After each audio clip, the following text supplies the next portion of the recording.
Today we discuss the Incas.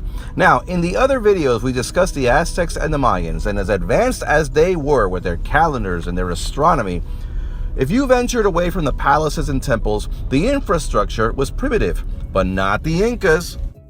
In the 16th century, Pedro de Cieza of Spain arrived in the Andes in Peru. He marveled and said, "And to think that God should have permitted something so great to remain hidden from the world for so long in history, unknown to men."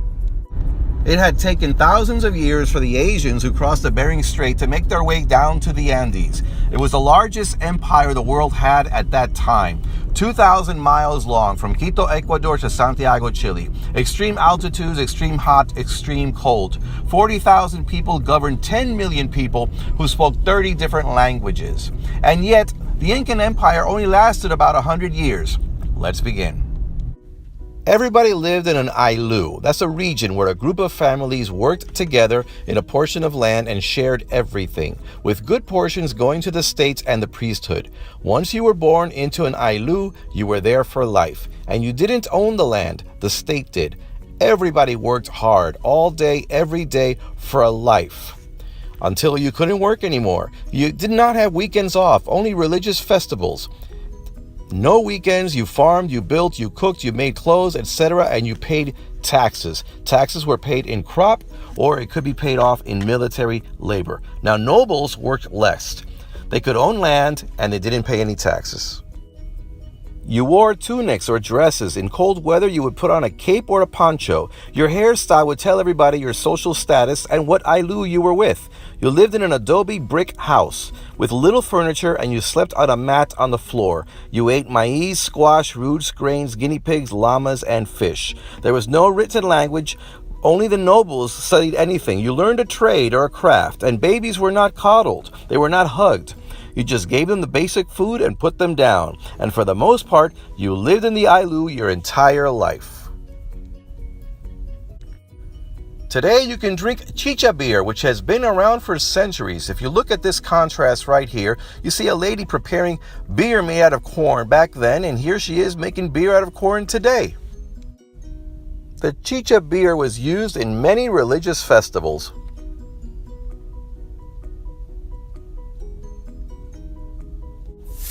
It was a monarchy. The king was called the Sapa Inca, and his wife, the queen, was called the Coya, and he was surrounded by military officers, governors, high priests, viceroys, etc., and the empire was divided into quarters, each quarter called a sayu. Now, you can sustain the empire, you give the people security, irrigation, roads, etc., and they give you crops, labor, and tribute.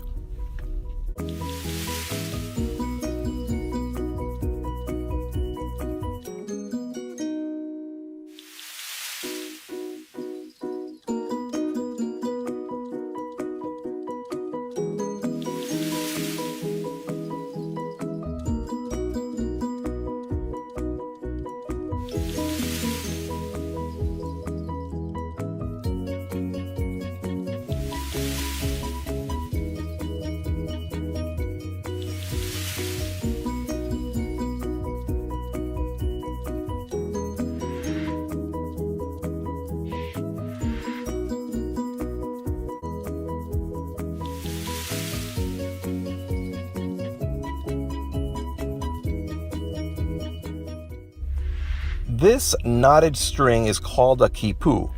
The Incas did not have a written language, but they would communicate with a bunch of string with little knots that represented words or symbols or numbers. And with this, they would communicate across the land, sending their runners out to send messages. The Coricancha temple in Cusco had its walls and floors covered in gold. Now, before you complain about the extravagant waste, keep in mind that for the Incas, gold was not a currency, it was just pretty stones. It was not as valuable as it was to us. And look how evenly these stone bricks are laid together. And the Incas did not have mortar. They didn't use any metal instruments. They just chiseled stone against stone. When you died, you were embalmed and mummified. The climate helped to preserve the body. Now, if an emperor died, his mummy was guarded, and during religious festivals, the mummy was brought out of the palace and paraded around. They would change his clothes and everything. And look at these preserved bodies over here. There was children's sacrifice. Very sad if you look at this. But look how amazingly well these bodies have preserved. One point of interest. If you study the DNA in these mummies, you'll notice they are partly tied to, the islanders in the Pacific Ocean. The Inca stone buildings seem like they were built by giants. Some of the stones were 200 tons in weight. They used irrigation systems, brought water to all the people. They had water storage and food storage techniques. And while everybody worked hard, the government provided all your needs. If you were too old or disabled to work, you were provided for. The city of Machu Picchu is 8,000 feet above sea level in the mountain ranges. It is believed to have been built around 1450. The stone rocks were fitted together by hundreds of workers with grass ropes and levers. It has 140 buildings and 100 stone steps. Called the Forgotten City, Westerners didn't discover the ruins until 1911. No commoners lived there except for some workers. It was for nobles and officers and the king. It had a temple, storage rooms, and homes, and many wonder of the religious significance. But now some sources say it was just a vacation home for the king.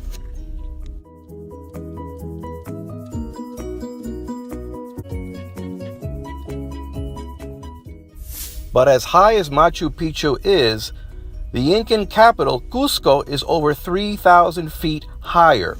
Cusco was where the Sapa Inca, the king, lived, along with his nobles. Now, the emperor lived in a palace, and when he died, the palace would hold his mummified corpse, and the new emperor had to build his own palace. The fortress in Cusco had walls of stones that weigh 200 tons. The stones are fitted together so tightly you can't slide a sheet of paper between them. Inca ancestors go back at least 4,000 years. We find evidence of farming villages at that time. They built temples and buildings. They had granite black limestone brought from somewhere else. They domesticated the llama, and they grew potatoes and corn and cotton. They also built huge irrigation systems that would influence the Incas later. In 100 AD, the Nazca civilization built aqueducts that they called puquillos that were so sophisticated they can be used today. However, the Nazcas are famous today because of their Nazca lines. They would draw these huge hummingbirds and spiders that you could only see from the air, from airplanes. People think that this is evidence that there were aliens back then, but this is evidence of nothing. Building something underground could have given them comfort just knowing that those lines are there. We don't know. They would expand the territory militarily. They also worshipped the moon, thinking the moon was more powerful than the sun because you could see the moon during the day sometimes. They had copper and gold and silver and pottery. They were very, very influential with the Incas. Then in 1200 AD came Manco Capac. He was a nomad who lived in an islú somewhere in today's Pumaura, Peru. He traveled and he fought 3 tribes in the Cusco Valley, the Sahuares, the Huayes, and the Alcahuizas. He settled in the area and founded the city of Cusco. He fought other tribes that looked at Manco Capac as an invader. He would die of natural causes. During Manco Capac's reign, there were adobe pyramids. There was expansion of the land. They worshipped Mars. There was human sacrifice that took place during these times. When Capac Yupanqui died, Inca Roca became the next king. And his son became king next at 19, Yawar Huacac, who was a great military conqueror. The next Sapa Inca was Pachacuti Inca Yupanqui. He conquered many tribes. He was an exceptional leader. Under him began the great expansion. In 3 generations, most of West South America was conquered. He rebuilt Cusco. He built Machu Picchu. But his reign began very repressive tactics.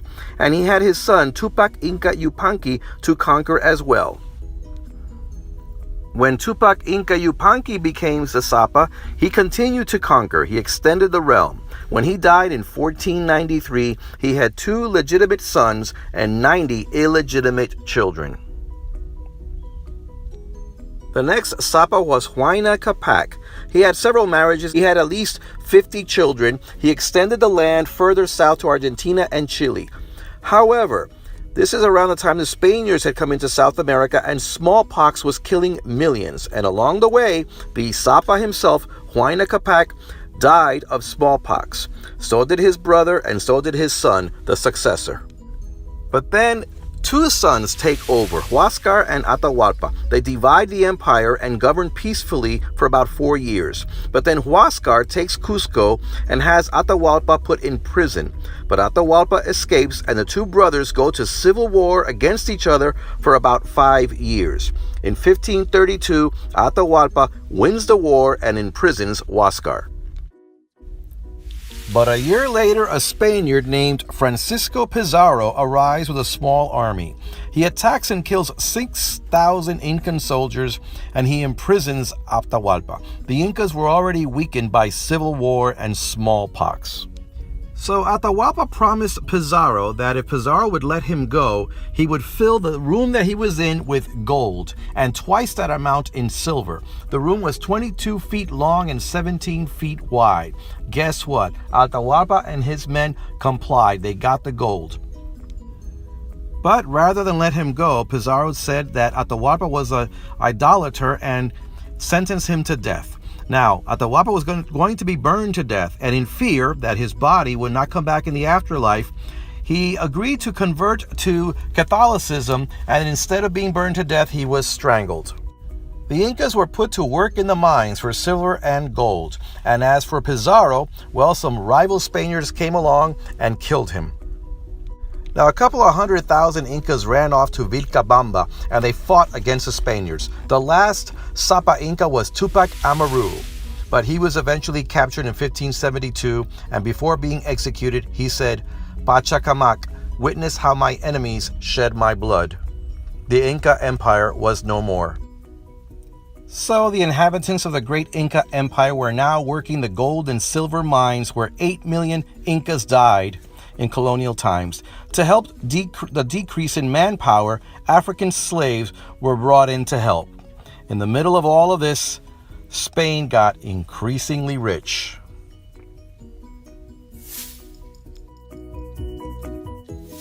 The Incan capital was now Lima. Churches were erected in every single town, and South America today's 422 million people are overwhelmingly Catholic. Now, the intermarriages between the Incas, Europeans, and Africans brought about mestizos and Afro-Peruvians. In the 18th, Contorcanqui took up the name Tupac Amaru II and started a rebellion. But the rebellion failed. 100,000 natives died. In 1808, French statesman Napoleon Bonaparte invaded and took Spain, putting his brother in charge, and now everything changed. Spanish rule in the Americas was no longer stable.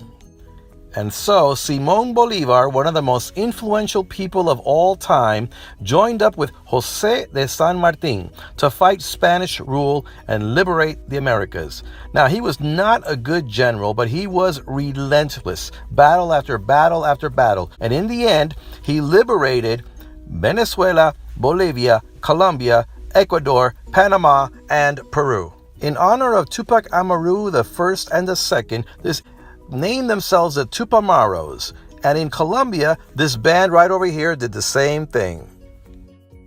And let's not forget this rapper, Tupac Amaru Shakur.